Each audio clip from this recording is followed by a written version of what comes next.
지혜로운 탈무드 33권. 스스로 깨달아야 해. 세 딸 길들이기. 옛날 어느 마을에 눈부시게 예쁜 세 자매가 살았어요. 하지만 세 자매의 아버지는 웬일인지 한숨만 푹푹 내쉬었어요.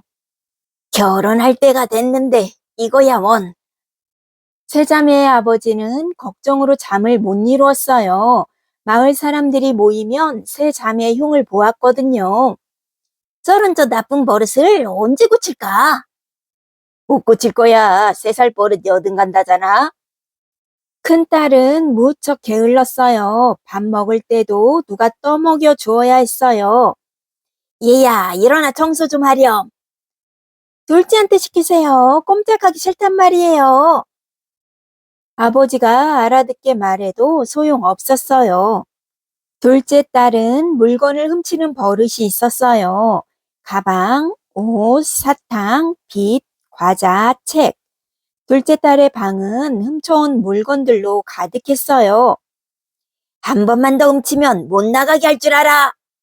아버지가 혼쭐을 냈지만 소용없었어요. 그날 밤 둘째 딸은 옆집 처녀의 신발을 슬쩍 했지요. 막내딸은 남을 헐뜯는 수다쟁이였어요. 없는 이야기도 지어내 남을 헐뜯었지요. 앞집 아주머니의 음식 솜씨는 형편없어요. 막내야, 앞집 아주머니는 알아주는 요리사란다. 아버지가 타일러도 소용없었어요.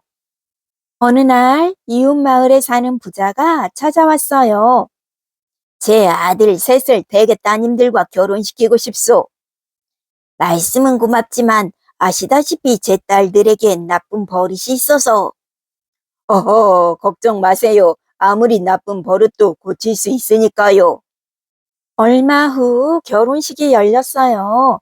동네 사람들은 결혼식을 한껏 즐겼지만 세 자매의 아버지는 쉴 틈이 없었어요.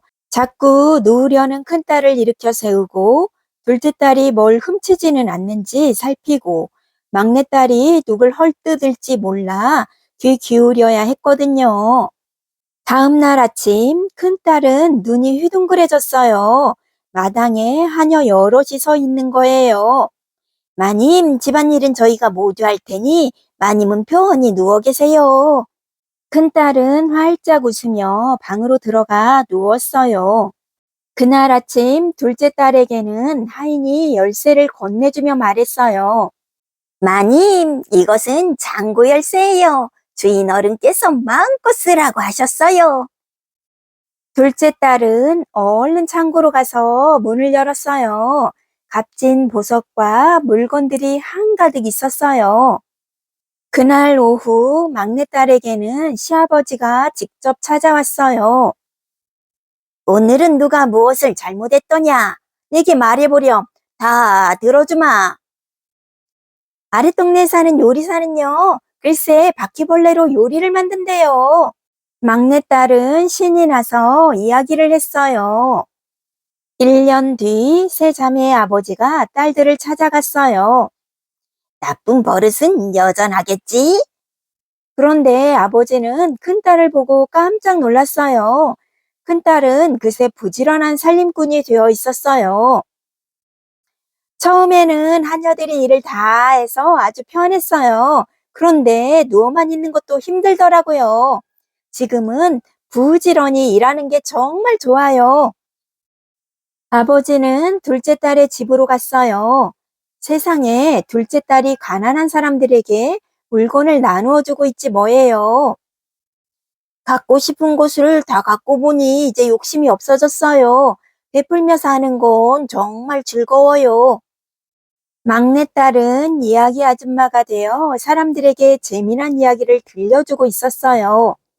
후후, 더 이상 헐뜯을 게 없어서 세상에는 아름다운 이야기가 더 많은 것 같아요.